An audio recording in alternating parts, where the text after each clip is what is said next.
This is another meditation walk here, middle of the afternoon. This is about 3 o'clock, January 22nd. It's pretty mild today. It feels pretty nice. Spent the morning dealing with mishmash in the manifest world of pick this up, get that, this bill's due, manage this energy, keep my train on the rails here. And working very hard to learn the importance of the principle of not judging by appearances. I tell you, the Lord started laying out on my heart with great consistency probably about a year ago, and it just kept coming. The message and that refrain just kept coming over and over. Don't judge by appearances. And I now can see, as I continue on my journey here, that that's a foundational stone to really understanding other metaphysical principles. In other words, there's some doors you can't open without that key, because it keeps you, judging by appearances, keeps you bound to the senses, keeps you bound to the transient manifest world. And I am deeply, deeply convinced, philosophically, theologically, scientifically, that the perceived world is a world of formed energetic vibration, subject to change at a moment's notice. And as a practitioner and student of metaphysics, I do subscribe to the idea, to the paradigm that what I behold in this external world of form and matter is calibrated by my consciousness. And I think that's true for all of us. Our perceived worlds, our perceived outside appearance world, is in the thought flow and has simpatico with our former states of consciousness and the current state of consciousness, which is reaching into current realities and helping to stitch together the fabric that is the world of form and matter, the world of appearances. But do not judge by that. And Jesus himself taught that we ought not to judge by appearances, but judge righteous judgments, right judgments, right as in rightly related to reality as it actually is. And how is it actually? It's actually a spiritual world. It's a spiritual creation. And we have been made in that spiritual image of our spiritual Father, Imago Dei. And that in and of itself already puts us out of form and matter, because God is spirit. The revelation of the Christian scriptures is not only spirit, but love. And the metaphysical reality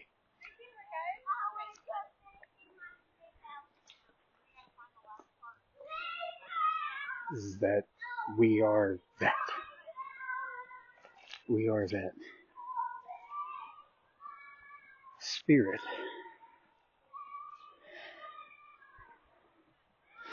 in identity, in truth.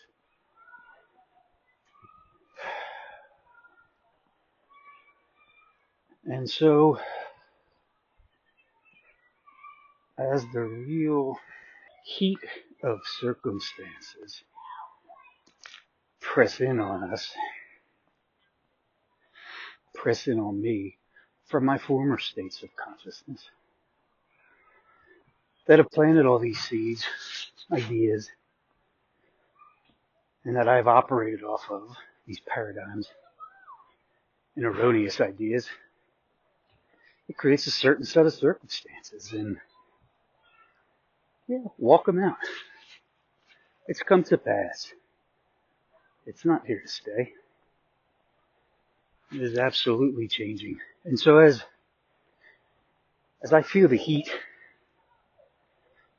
I know my call is to double down on truth. And I practice it. I practice it in thought. I work on throwing every thought into captivity to the obedience of Christ. Pulling down every vain imagination and high idea that exalts itself against the knowledge of Christ. That's work. That's disciplined, mature work. It's not Pollyanna-ish. It's not pie in the sky-ish. It's learning how to stand upright as an offspring of the Holy One, the only one, the source of all, of everything. Bear the family image. Bear it. Walk in it. Walk in the light, even as He is in the light. And He is light. He is life and light. And therefore I am life and light. Because I and my Father are one. We are one. You and your Father are one, not two. Not you and, not God and. That is error. In terms of metaphysical philosophy and worldview, it's error. Because there are not two powers. There are not two sources. One good, one bad. There's one source. It's good. And it's God. And all that God created is good. And very good. And to allow appearances and circumstances to say otherwise puts you in a position to accept the testimony of time and space and form and matter,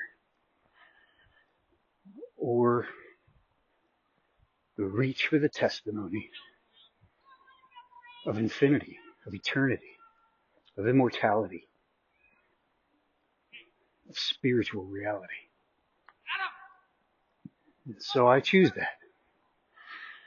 And it keeps me sane.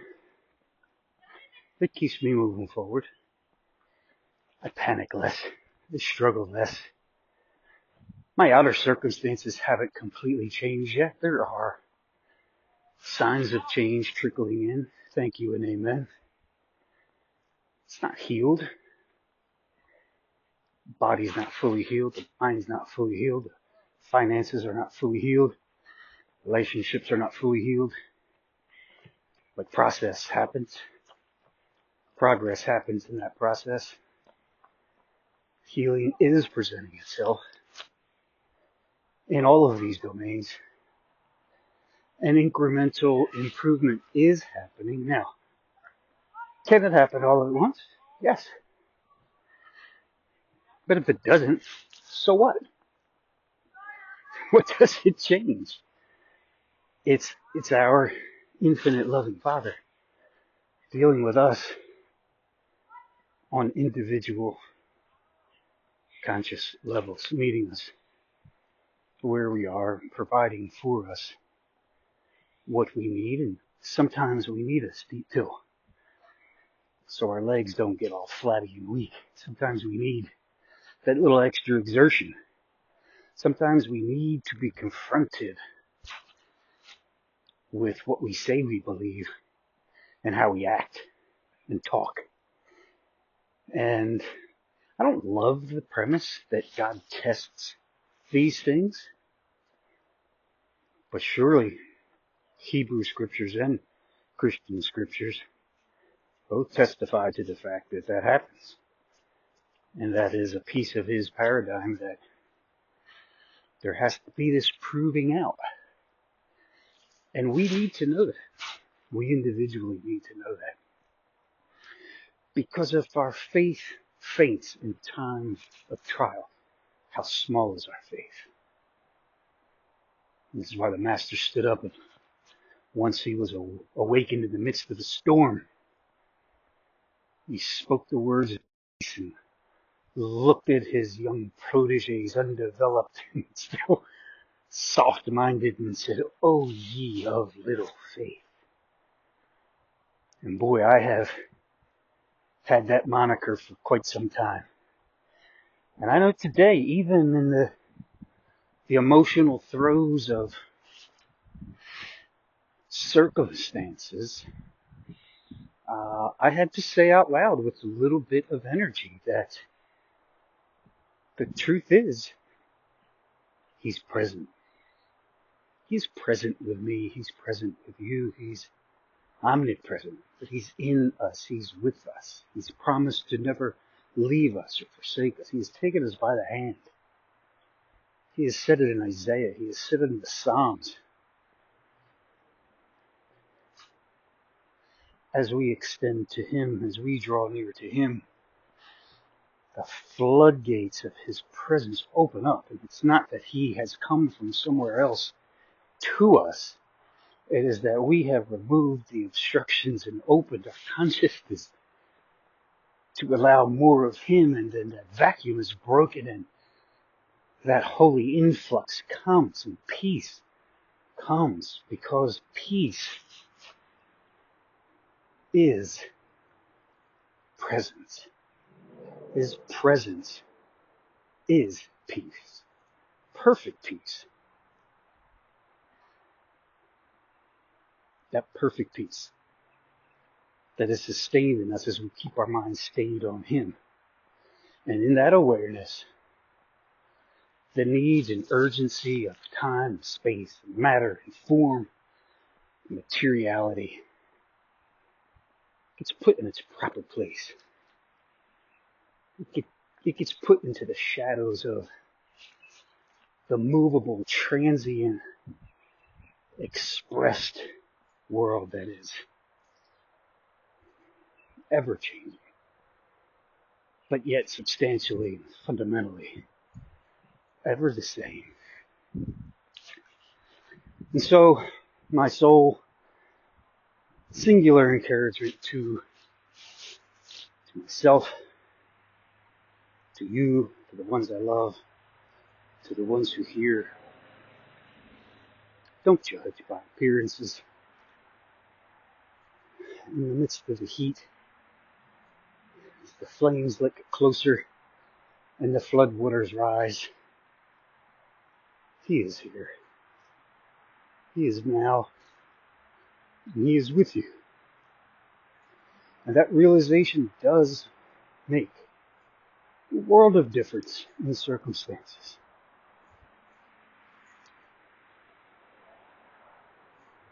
Yes, he's here. He'll never leave us. He'll never forsake us. He will not abandon us.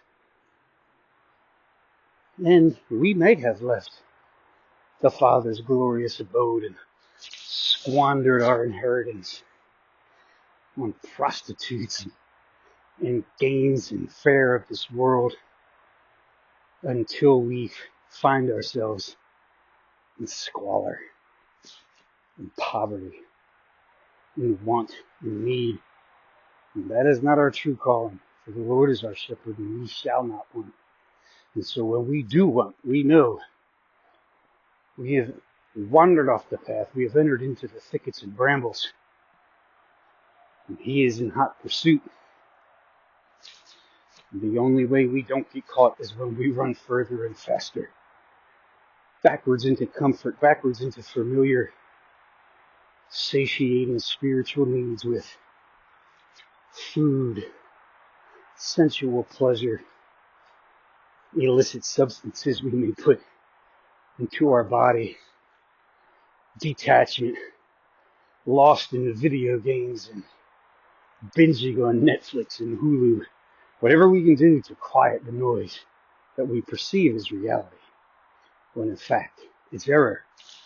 We're running from shadows, and we're swinging our sword like Don Quixote, trying to slay windmills, and it's illusion.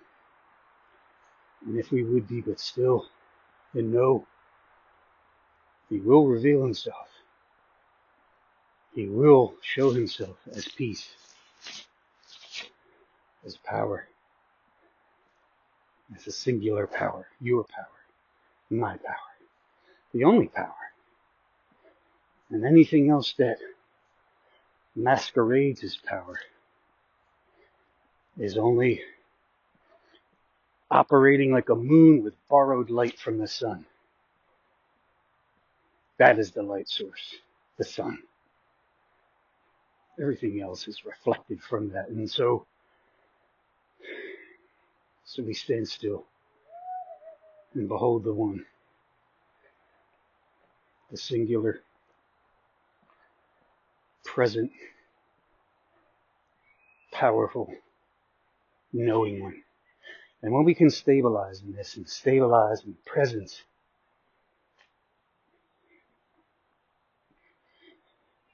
we can get there by massaging the mind, soothing the mind with words of truth.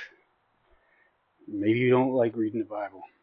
Okay, maybe listen to it on an audio book or YouTube.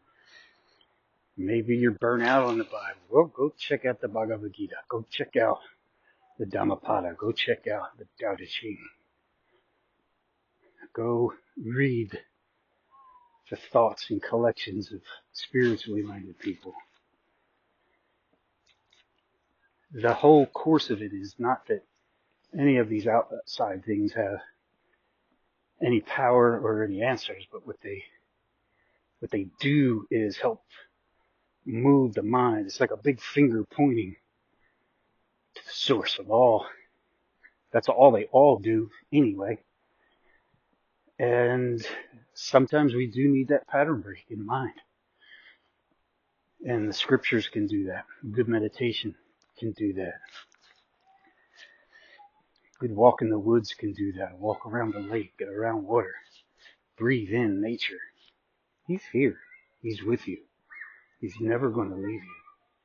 He promised to never forsake you.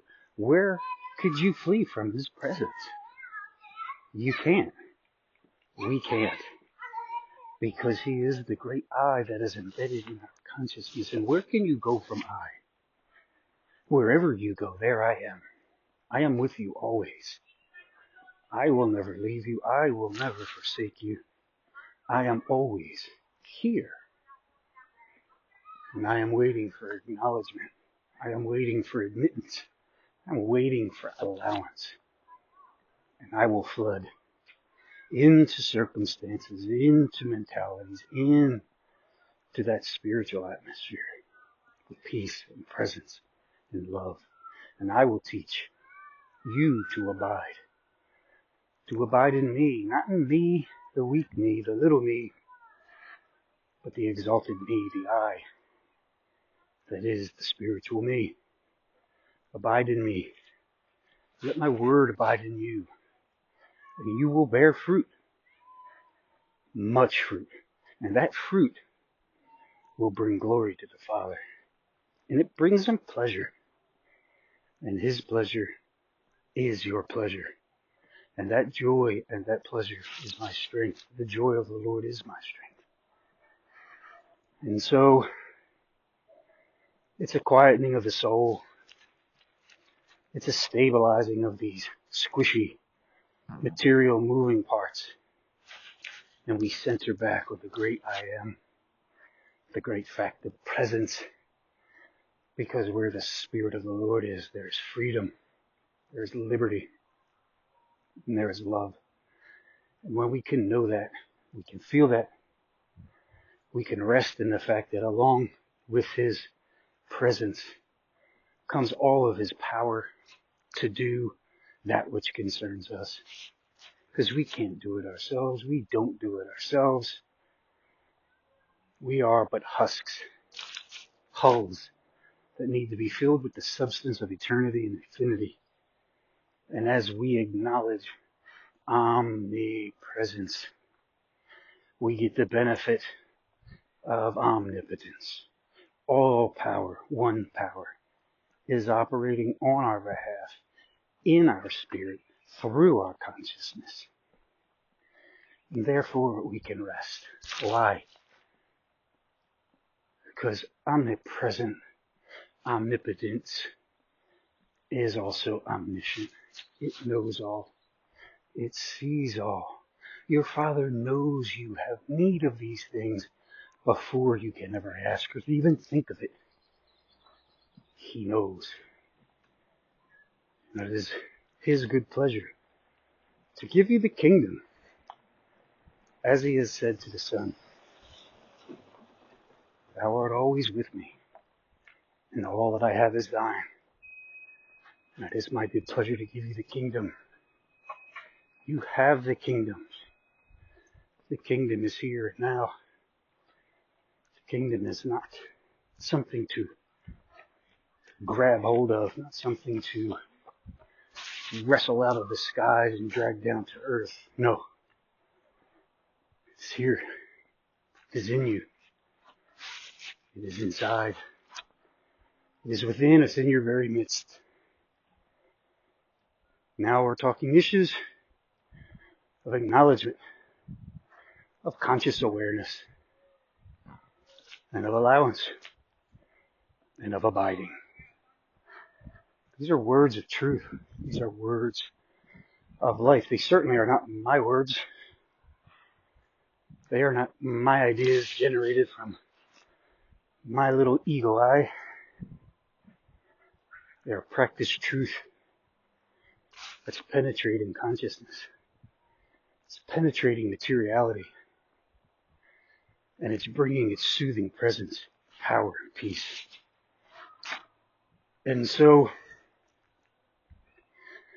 as I rest in Him. I rest in Him without my laundry list, which is useless and asinine. For what new news will you or I ever bring omniscience? What updates from this upside down world could we ever inject into the kingdom as if it was noteworthy or newsworthy? It is not. Never was. Never will be. It is the machinations of the carnal mind that is perpetually set at enmity with God. It is diametrically opposed. And in reality, it is a constructed, propped up paradigm that has absolutely no substance anchoring in reality, for reality is spiritual. And the carnal mind is not spiritual. It is bound and tethered by gravity and by humanity into our very humanity. And listen, a lot of people think, hey, I'm only human. It's okay. Well, one, I want to affirm it is okay to be human. It's part of the process. But once spiritual light hits your consciousness, you realize that your call is not a call to improve your humanity, to improve bad conditions and make them good, and to perfect your human condition. No, it is to die to your humanity, to die daily, to pick up your cross and to follow Him in that death. Death to the egoic I, which is bound in your human experience. So the call is not improved humanity as much as it is spiritual awakening. Christ reflection. That to me truthfully is the goal. To understand the divine presence within all of us. Knowing that sin and error which is literally hamartia, to miss the mark. It is error. And that error has separated us from the consciousness of his presence. And our role, our call, our journey is to overcome that paradigm of death and limitation and lack and want and replace it with the truth that is presence, and that is life, that is the kingdom come, his will be done in this earthbound vessel as it is done in the heavenly paradigm of perfection. It's not pie in the sky. It's not unattainable. It's not hyper spiritual. It's just spiritual. It's the call to go from natural to supernatural. It's not woo-woo. It's not something to be feared. It's not something foreign. It is something that has been neglected, shrouded, hidden, dumbed down, dulled down, cursed over. But it's enduring. It's the enduring word. It's the word that will endure forever, and that word has become flesh. And that flesh is you. Of course, it was in the master teacher. And he was the apex of example. And there never has been since, and most likely never will be since the advent of Jesus embodying the Christ and demonstrating the Christ Spirit. That is the model, that is the mark. And that is the call to be transformed by the renewing of his mind and to let that Christ development happen in us, that we would be those reflecting moons of the Father. As we are his offspring, we have been given the right to be called children of God because that presence is there as it is in all, except light has shone and we are seeing it and we are responding. And as we respond to light, it begets more light. That is the pattern, that is the principle. And so, relax. Relax and rest. He is here. He is now.